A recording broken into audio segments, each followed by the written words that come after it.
Ladies and gentlemen, boys and girls, you are now listening to Rob and Rat's World of Wonder podcast. So sit back, relax, and prepare your ears as they take you on a journey of all things weird and wonderful. Hello and welcome to the Rob Rat podcast. This is the World of Wonder series with me, Rob. And me, Rad. So I was just waiting there. No, it's another week of podcast. It's another week. We're back. We survived. It's going strong. It's going strong. You can't see me. He's punching the air there. It's going strong. We're still here. If you're a returning listener, thanks for coming back and thanks for listening to us. If you're brand new to the podcast, you're very welcome along. This is a podcast where we look at things that are weird and wonderful from around the world. Yes, and if you want to follow us on some of our social media, you can get us on Instagram at Rob Rat Podcast, Facebook Rob and Rats Wow Podcast, and if you're searching for us on iTunes, Spotify, SoundCloud, any of those, it's Rob Rat Podcast. It's the World of Wonder series, as Robert said, and today's episode we're talking about superstitions. This is basically things that make us superstitious, yeah. So before we get into it, so just if you want to get in contact with us too, just drop us a message or anything like that, because we do often have guests on the show, and any questions that you want to throw at them, feel free to drop us a message. Often you'll see in our Instagram story or our Facebook story, we'll have the whole thing where we'll let you know who we're interviewing and if you have a question for them, and send it on, because we do make note of them all, and in past interviews we've had your questions, and it just makes it more interactive. It really does. So I think we're going to go for the our world famous news. And hang on, just to Mick, get in here. Mick, be our voiceover artist. Come on in, Mick. Rob and Rat's Weird and Wonderful News. Okay, it is the news. Welcome to the news. So, Stephen, I have a request. Will you do your news in the Morgan Freeman voice? I'll try. I'll have a go. I'll see if I can do it. Just before we came on air, Stephen was doing his Morgan Freeman impersonation. Will you do it there? I will. Andy Dufresne walked through 500 feet of foul-smelling shit I can't even imagine. Andy Dufresne. There you go. Okay. I don't know if I'll do the whole news. No, that's fine. That was enough. I'll do the title of the news. Okay. Woman accused of peeing on potatoes in supermarket turns herself into police. Now, this is just my story. So, what's the headline of that again? The headline is, a woman accused of peeing on potatoes in supermarket turns herself in. Right. Okay. Yeah. So this actually happened in early August. So it kind of says what it is in the title, but in Walmart in the US, a woman had turned herself into police after the act was caught on camera. She weed. According to police, a Walmart employee noticed urine on the floor and noticed a store guard, a puddle of pee. Yeah, puddle of pee, and a store guard who watched the CCTV footage saw the woman weeing on the potatoes. The store immediately threw out all the affected produce, and it was after police put her image on online and stuff that Grace Brown, 20 years old from Pennsylvania, identified herself, and she turned herself into police after her image was shared.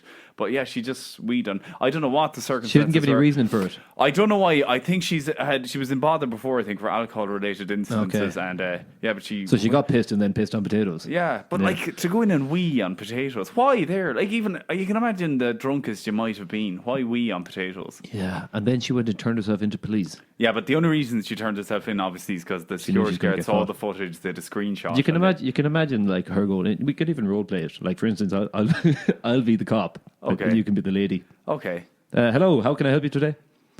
Where are the potatoes? I was going to say with the situation, but when she comes into the cop station to hand herself in. Sorry, have you got any?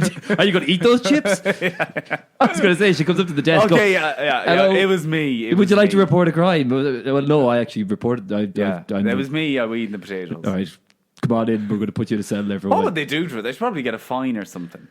Probably bar her from Walmart. No, you know what? No, what's going to happen to her? Now, we have the potatoes. You're going to eat them. Yeah, that's like years ago when someone got caught smoking, their parents would make them smoke all the smoke all the cigarettes. We have the bag of piss potatoes here. You're not going anywhere till you've eaten all these spuds. Yeah. How would you like them? Fried, yeah. Yeah. Anyway, moving on to more news, right? This is starts out anyway. It's a nice story in a way. So a cow has escaped from a British slaughterhouse and it went for a run throughout the city. It was all over social media at the time. Now, this is going back a bit as well. I just came across God, that's like free the cow. The cow, yeah, well, the cow, it was a young brown cow was spotted near the M6 highway towards the centre of Carlisle in England. This was like 2 Wednesdays ago. after escaping from the West Scottish Lamb Limited slaughterhouse, right? So there was things on Twitter. The nickname was Daisy the cow was given her the hashtag. Some people come up with it, and it saved the Carlisle cow. And they were trying to say there was a call for the cow to be saved from slaughter. The people were starting a GoFundMe page to go and buy the cow, so that it didn't. How now, brown cow? Yeah, but they didn't want it to be killed, and the cow was freeing itself, so it was running through the city, and literally money had started to be raised online and everything. But anyway, Cumbria police officers were called in to try and solve the situation, but the cow was running mad in the middle of the town. Okay. So they had to shoot it dead. Oh, you're joking. No. I was kind of hoping for a happy ending there. No, efforts you were... just ruined I know, it. yeah, the vegans at home are going to be going mad. Like, what the hell? Anyway, but efforts were made to try and, like, bring the cow under, like, control. What resulted in being shot? Like, I don't know. It's not like... And it was in England. It wasn't America. If it was in England, you'd be going, okay, America, maybe the cow, you know. But whatever. like, to shoot it dead, was it carrying a weapon? Was it injuring people? What they're saying was there was potential danger of a stressed out animal in a public area, and it could have injured someone. Shoot it. Come on, you could have got a lasso and... Yeah, just take it down. But I suppose there maybe no cowboys in the area. You could have taught them how to lasso. I could have taught them how to do it. Yeah. Podcast, So basically the decision was taken to conclude the incident as quickly and humanely as possible, a police officer has said in a statement. Well, I suppose his fate was if he was returned to he's the going to be killed slaughterhouse anyway. Yeah, but yeah. I don't think you can eat him now because he was shot in town. Do you know? If he was done in the slaughterhouse, then you could probably make burgers out of him. But. Yeah. Do you know what they could have done to the cop who shot him? Why did you do No, because you shot him. You're going to eat that whole cow. You're going to eat that whole cow. Can I get some potatoes on the side? Yeah.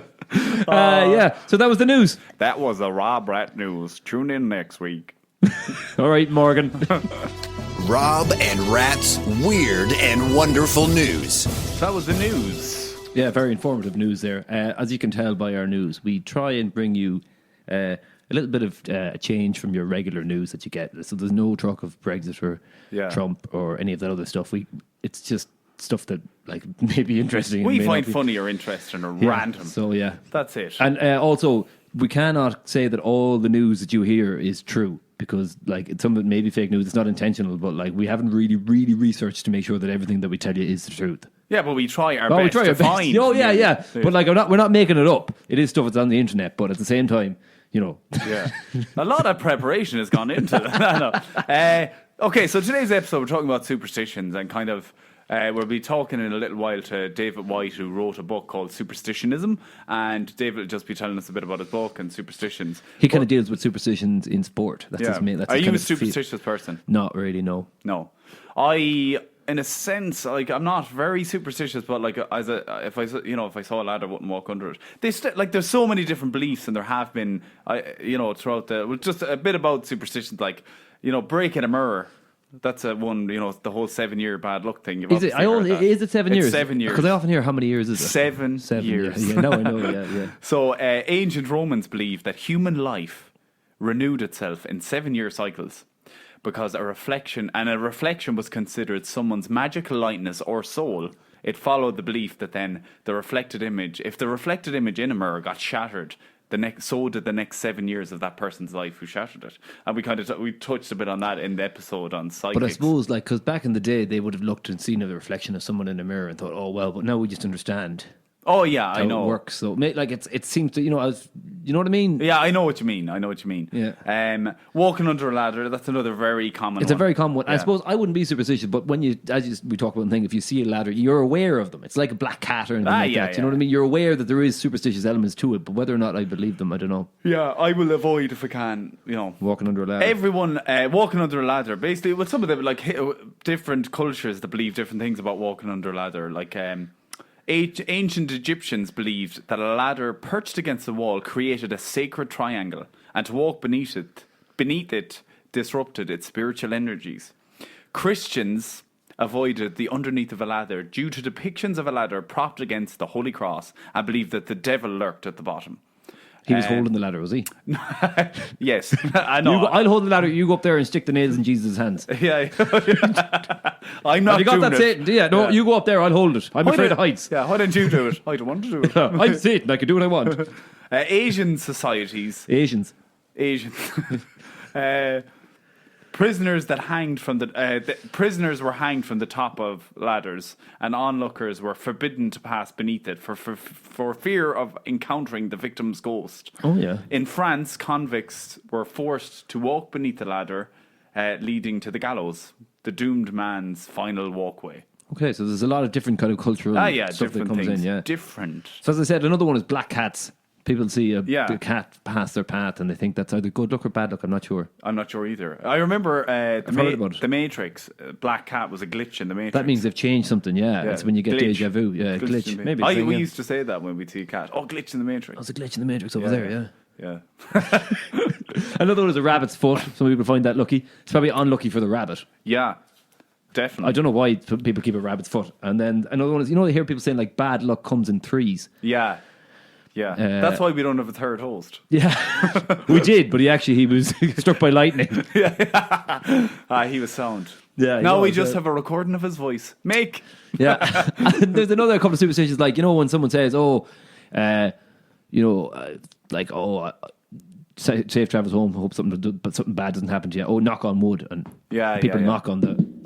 Knock on wood. I don't know what that means, but it's knock on wood. It kind of defers the bad energy. Yeah, but how does that work? Like people actually like look for something timber to knock on. Yeah, I know. And then people make a joke and tap their head. A wooden noggin. Should we go to our interview with David? No, but we can touch on. We can do, yeah. So basically, David just wrote a book on superstitionism, and he's got some interesting thoughts on it. So we'll go to him and come back after that. Go to David and we'll check back. Cheers, guys. Okay, so we're here with David White, who wrote a book on superstition called Superstitionism, and we're going to talk to David just a bit about superstition. So, David, do you want to tell us just a little bit about your book? Yeah, superstition. Well, first of all, hey guys, it's interesting actually speaking to two guys sitting in Mayo, given that you've got your own curse. We do, yeah. Well, that's something I really wanted to talk to you about. So we believe, well, not so we believe, but so the story goes here in Mayo, that a bunch of the players from when we last went, 1959, 51? 51, yeah. So after they won that game, maybe you can tell us what the curse is, if you probably know it better than we do. The curse says in 51 that Mayo won the Sam Maguire, and we're travelling home, obviously full of good spirits and stuff in the back of something, some van or lorry or whatever it was they were in the back of. Through Foxford, I think it was, you would know that area better than me. Yeah. And there was a funeral, and the priest, obviously, when the people were in the back of the van, they were making an awful lot of noise and stuff, and were seen as disrespectful to the funeral. And the priest wasn't particularly happy, and so the story goes, put a curse on the 51 squad and said Mayo will never win another All-Ireland until every member of that squad is dead.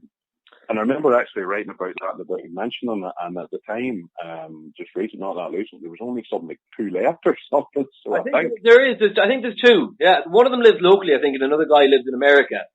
So I think the local guy has to kind of watch out, because people are always trying to push him in front of traffic and stuff like that, just trying to get rid of him. Well, but they have to watch out for all our Mayo citizens. That's what their biggest fear, I imagine. But I don't know if you saw before the recent game there with Dublin in the semi-final that Paddy Power reenacted that funeral in Dublin, and they had the whole thing. They tried to reenact it to try and reverse the curse, but it didn't work because we didn't even get the point. I've seen a few skits and a few funny skits about it, but Mayo, I think Dublin won that something like 3-14 to 1-10 or something. So they absolutely destroyed it. Yeah.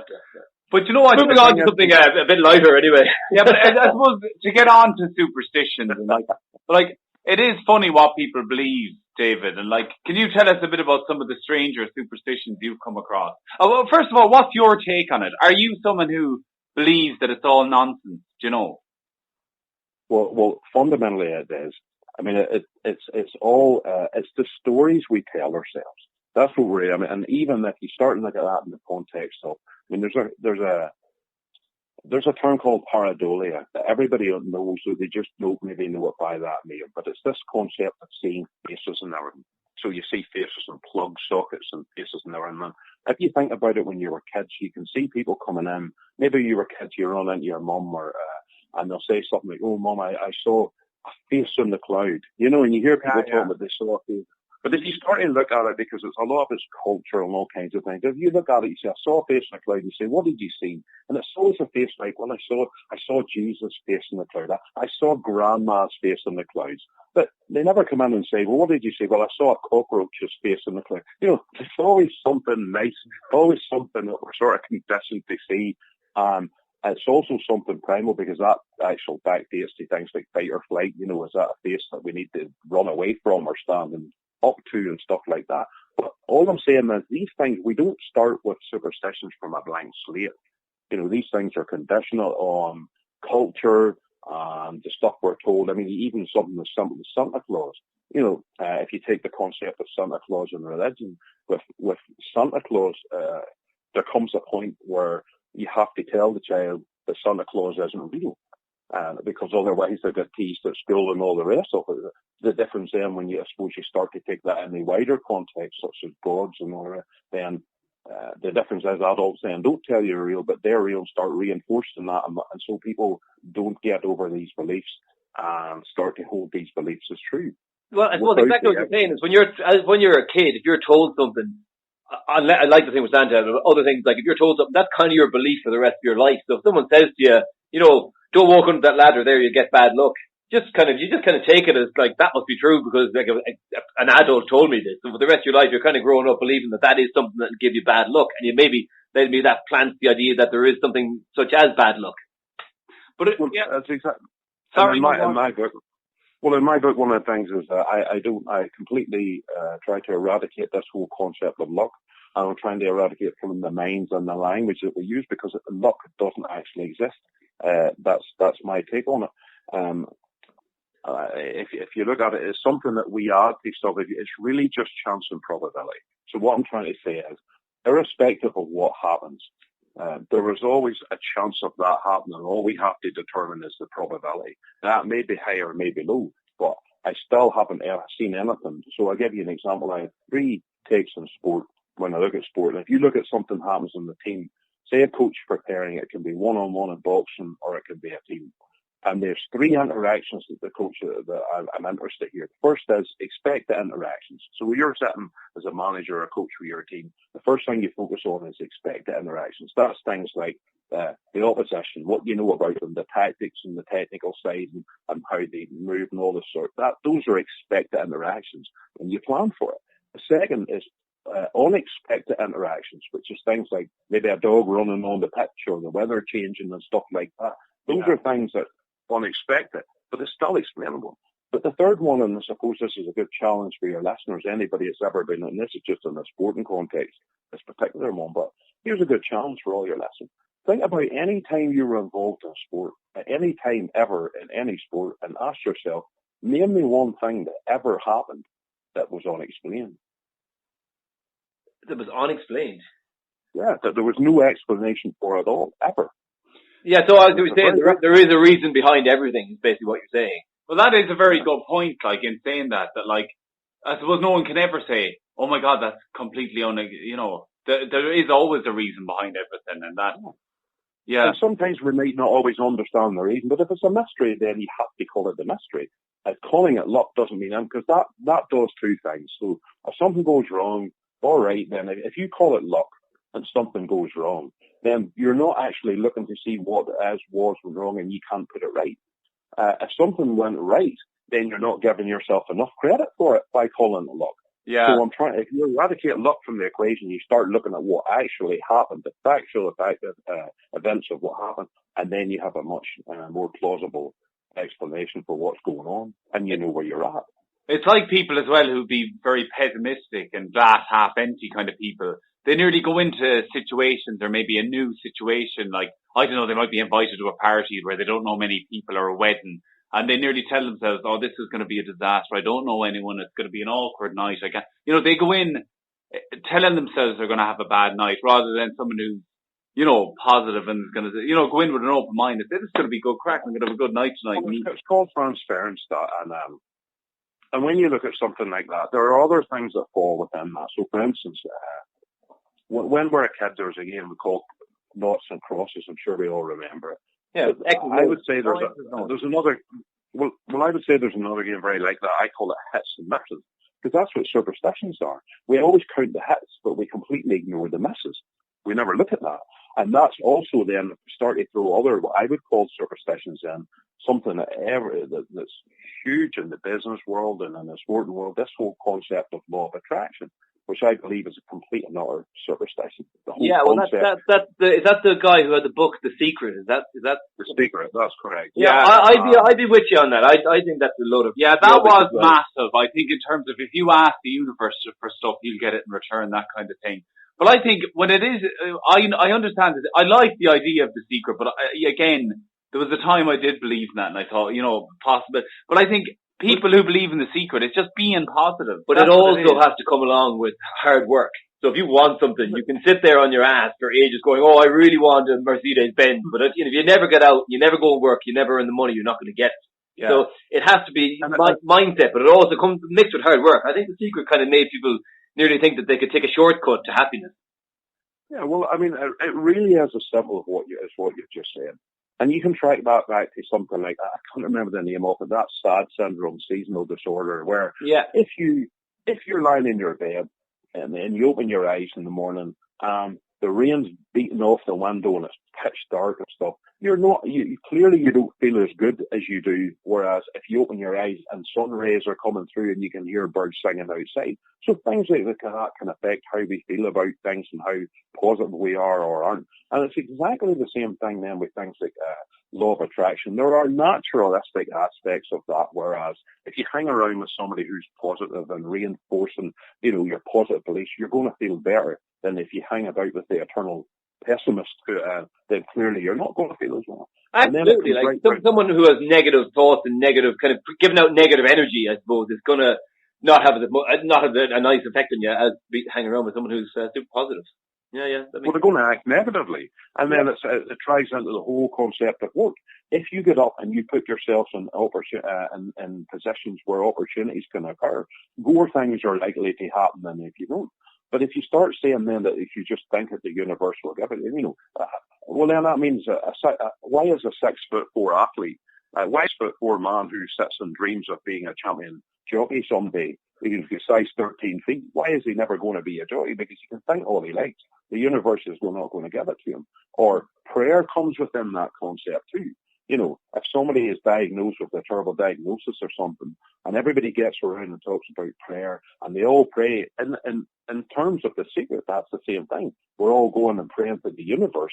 We're asking for the universe. It doesn't matter what name you put on it, God, whatever, to come and cure this incurable this disease, and the people die anyway, or don't get any better. Yeah. So why is these things not? So again, we're counting the hits. When something works, we're attributing to something. When it doesn't work, we're ignoring the misses. When it doesn't work, then people just don't talk about it. So people are making their career out of this kind of stuff. In a sporting context, it's like when someone, for instance, if I was playing in a World Cup final and I scored the goal and I happened to be wearing a certain pair of underpants at the time, in my head then they might become my lucky underpants. Or if I had got up that morning and I had done a certain routine, if I had my breakfast at 8 o'clock and I had a bowl of cornflakes and then half a cup of coffee and 2 slices of toast, I say to myself, every time before I play a game of football, I want to have the same routine, hoping for the same result. Is that something you see a lot in sport, Huss? It happens a lot. When I was writing about it, I was interviewing Paddy Cunningham, who at the time was the youngest captain of Antrim GAA in the county, and they were playing an Ulster final, and he was talking about his boots he had, and he was trained to be a teacher and stuff too, and he'd just been studying psychology as part of the course and stuff. And I was asking him, do you have superstitions? And he said, I have one at a certain pair. He called them lucky boots. And I said, what percentage of your thoughts would be on that, would be on those boots if you didn't have them? What percent of your focus would be focused on not having those boots in an Ulster final? And he thought about it for a minute and he kind of broke into a smile because he realised what he was about to say. And he says, I know this sounds ridiculous, but if I didn't have those boots, 70% of my focus would be on not having them boots instead of actually focusing on doing the job, taking the kicks and doing the stuff I have to do, which is incredible. The same thing, Sean Kavanagh, that played for Tyrone, just recently retired there, was talking about a lucky pair of underwear that he had specifically, and saying, I mean, he was down in the Key West Hotel one time getting into an Ulster final, or not an All-Ireland final, and he was saying he didn't have them. Luckily, his parents were there to bring them to him. Or he says, I don't know what percentage of my focus would have been on that, but it would have been high. But if you actually transpose that a wee bit, go a wee bit beyond it, think about them missing a vital kick in an All-Ireland final. And all the fans streaming out afterwards saying, "Oh, we're so unlucky. If Sean missed that kick, it was just unlucky," and using that term again, without realising that 70% or whatever of Sean's case, whatever percentage was spoken of not having that lucky underwear where he felt most comfortable. So it's a comforter superstition. It's almost like the superstitions we create are like, do you remember the teddies you had as a kid? And your parents tried to get them off you, but they couldn't take them off you when you were 5 or 6, and you wouldn't give up that wee toy ever. And the entrails were hanging out, but they still couldn't get that toy away from you because you were holding on to it. It was a comforter. Yeah. Superstitions are kind of like that. That's what we're talking about here. And how do you go about, I don't know, maybe, but how would you go about breaking something like that? Because, like, for instance, say you're talking about one of those footballers, that's a huge part of his game plan, and a huge part of the thing is having those boots, and he feels comfortable, and that takes a lot of his worries out of the situation by having them on his feet. So is it a good thing, and should you be trying to take those boots away from him and try and get him to focus just on himself as the person doing it and not accrediting the boots? Or what's the best thing? I would say it's more about, less about taking stuff away from people and more about replacing it with something more practical. Because because you still don't want to be feel. I suppose you see the concept of smoking, where people say, "Oh, just give up smoking," and people can't, so they have to vape or do all kinds of things. But you have to get that sense that they're still, that's it's the same with superstition.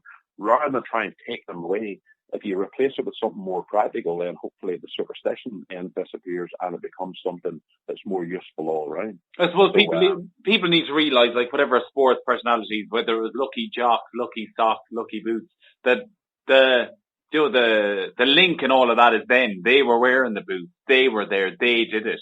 It didn't matter whether they had fucking Wellingtons on, but it just, at that time, they did the right thing, the right foot position, whatever, to score the goal or whatever. That's what it's like people are making links to things to try and come up with answers.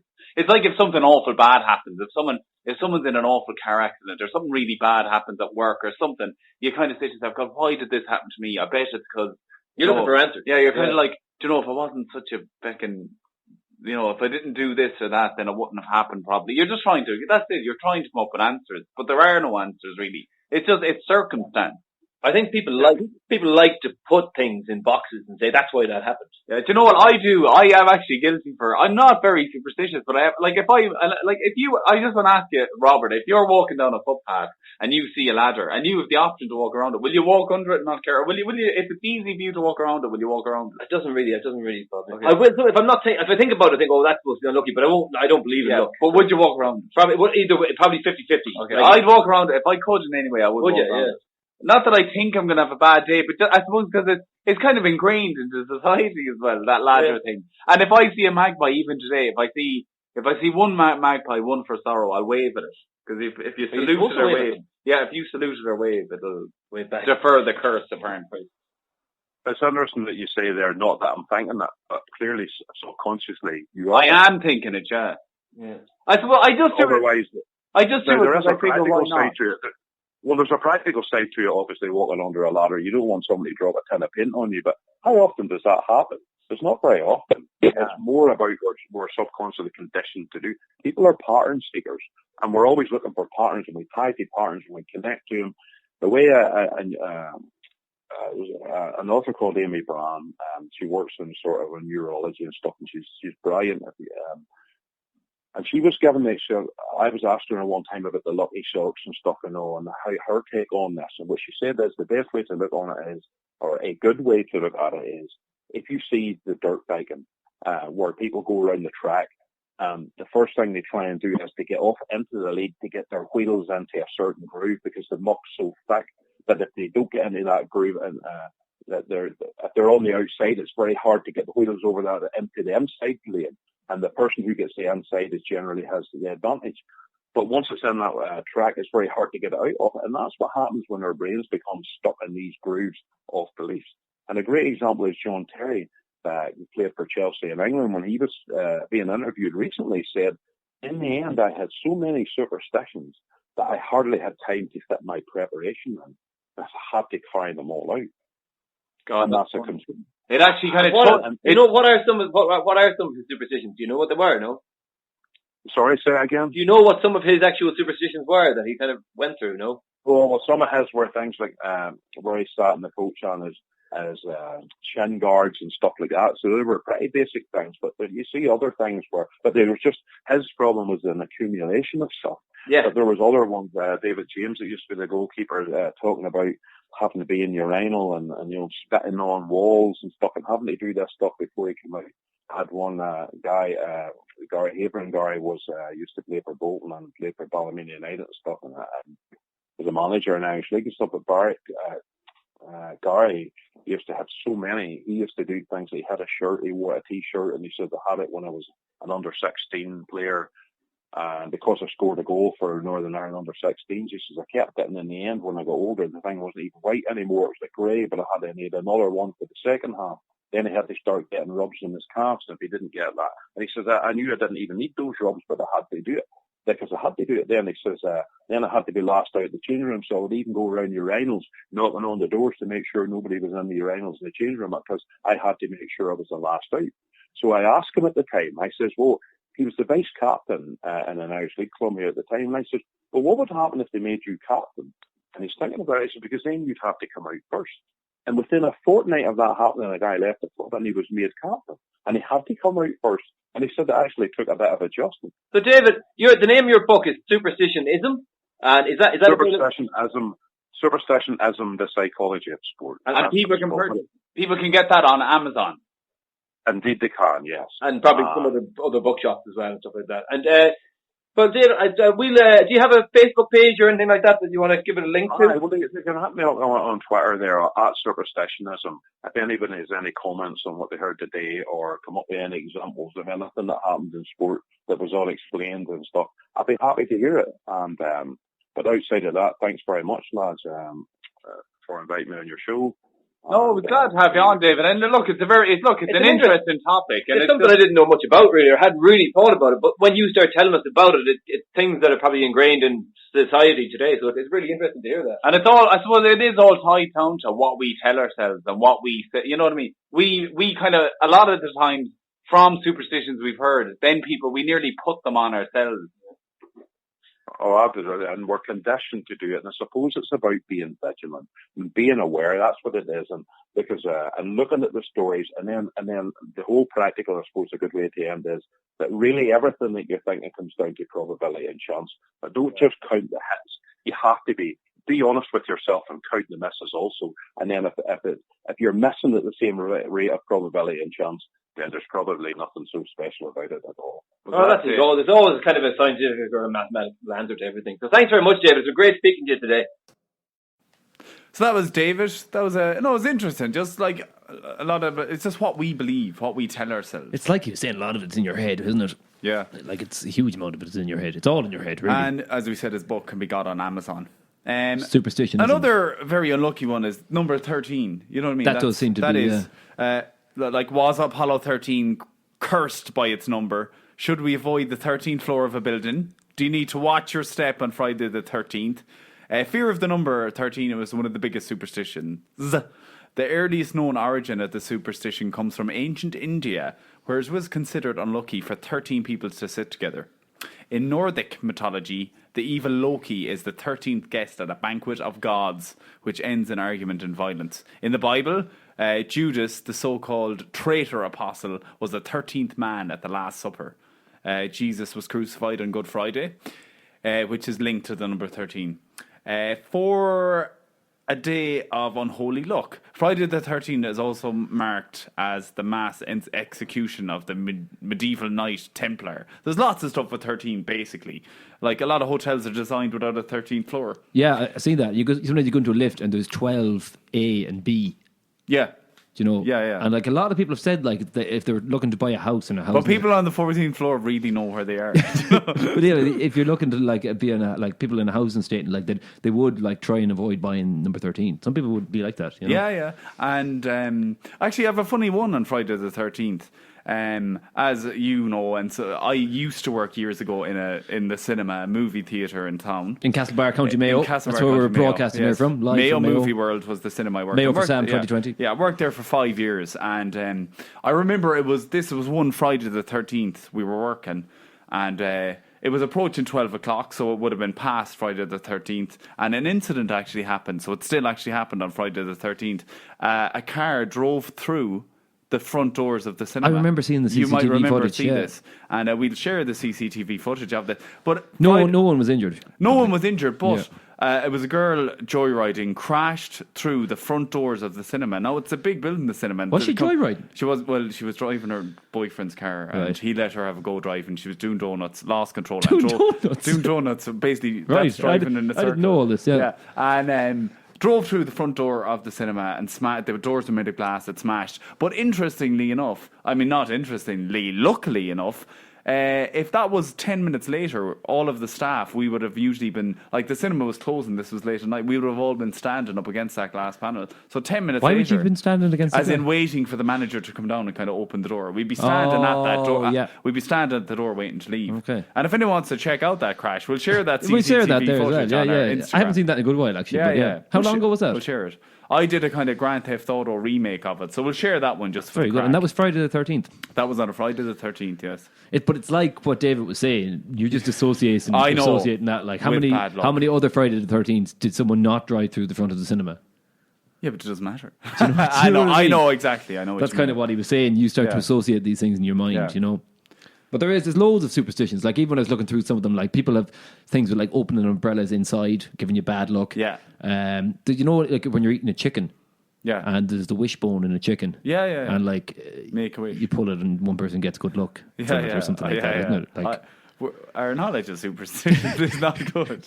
We're aware of superstitions, right? But it's the reasoning behind them probably don't know. so much about. I think that I don't know the superstition. I talked about the magpie thing. I still wave at them, but there's that. Why do you say you wave at magpies? I'll tell. Okay, so Because you said something to me before, right? Of like on New Year's, you let the New Year in and the New Year out. Yeah, but so that's if you were to see a magpie, would you be on New Year's? Would you be opening the door, waving to a magpie, inviting in the New Year? Well, if I saw, in a way, that's kind of superstitious, isn't it? I suppose New Year in. I just do it because what's he at? I was there, told. opening the door, no one there, waving to a magpie, closing the door again. Yeah, loads of people do that. I'm not weird. Okay. I think the magpie thing comes from the rhyme. You know the old rhyme? No, go on. Okay. 1 for sorrow, 2 for joy, Oh, yeah. 3 for a girl, 4 for a boy, 5 for silver, 6 for gold, 7 for a secret never to be told. What does the last one mean? I know. But the rhyme comes in many variations. But like, if I see 7 magpies, I go, "Oh, there's a secret never to be told." What the? I know. Like, there's a ways to negate the bad luck, which is associated by an encounter with a magpie. It was to either salute the magpie or wave to a single magpie to show respect. So that's why you negate the bad luck. If you wave at the magpie, it shows respect, apparently. And the magpie knows this. Yeah, respect the magpie. Yeah. Yeah. Look, that's kind of all I know about superstitions, Yeah. which is zero, really. Yeah. But this is Because I'm not superstitious. This has been a very informative don't episode. step. Look. There's one I do know, right? You know the way it says don't step on like cracks, on the pavement. So step on a crack, break your mother's back. Was the superstition, right? That they used to say it, but it actually used to have a racist undertone to it. And it used to be step on a crack, turn your mother black. Okay. But in recent times, with PC and all that, Yeah, it changed to step on a crack, break your mother's back. Okay. So people used to believe that, I don't know, if you step on a crack, your mother's back is going to get broken. Oh God, yeah. Yeah. There's loads of at the stuff. end Like, of the day, like we said with David, it's all in your head. Of course it's what it is. you believe. he was and saying about the numbers and everything like that. You know the way some people associate it, they see like 666, the sign of the devil. the and devil. the people associate. I remember there was an old car in our state that was Kit 666. Which is funny because Kit, being a cat, a lot of people represented the cat as like a demon, Kit is the name of the Knight Rider car. Yeah, but it was called, the registration was Kit 666, red car. Wasn't there a film with Jim Carrey and he was obsessed with some number? Did you see that film? Yeah, I think it was 13 as well. Was it? He saw it everywhere and he went mad. Yeah, that was not great. No. I've seen better. So that's the film review for that film. what do you think of the film? It's not great. I've seen better. Don't watch it. yeah. I think that concludes this week's episode. That concludes Robert. this episode in superstitionism. I just want to go home. Yeah, so do I. Well, look, if you enjoyed the show, fair play to you. No, if you enjoyed it, there'll be another one next week. And if you liked what you heard, get onto our Instagram, Rob Rat Podcast. Get us on. Get us on social Insta. media. Look, what happens is I don't know the names of all these things. Stephen has them written down in front of him over there, right? So every time I start saying this and then I can't remember. So if you want to give the social media things there, Steve. Yeah, it's Instagram, Rob Rat Podcast. Same on Twitter. Well, no, on Twitter it's Rob and Rats World of Wonder. Facebook, Rob and Rats Wow Podcast. And look, Spotify, SoundCloud, iTunes, and like a big thing we always say is, look, if you could go on to iTunes, give us 5-star rating and a very nice long comment explaining on why you love the podcast and how much you love. And who's your favourite? Yeah, I don't care if it's Robert because you know I can understand if you don't like me. I don't change my underwear. Okay. Did we say that in another episode? You said that in another episode. It's yeah. not true though. Okay, look, that was today's so episode. We'll leave it at that, guys. We'll see you next week. See you Bye-bye. next week. You have been listening to the Rob Rat Podcast. Be sure to check out our social media for updates on the next episode. And if you liked what you heard, then let us know by hitting the subscribe button, sending us a message, and telling a friend, because that's how the podcast grows. Thanks for listening.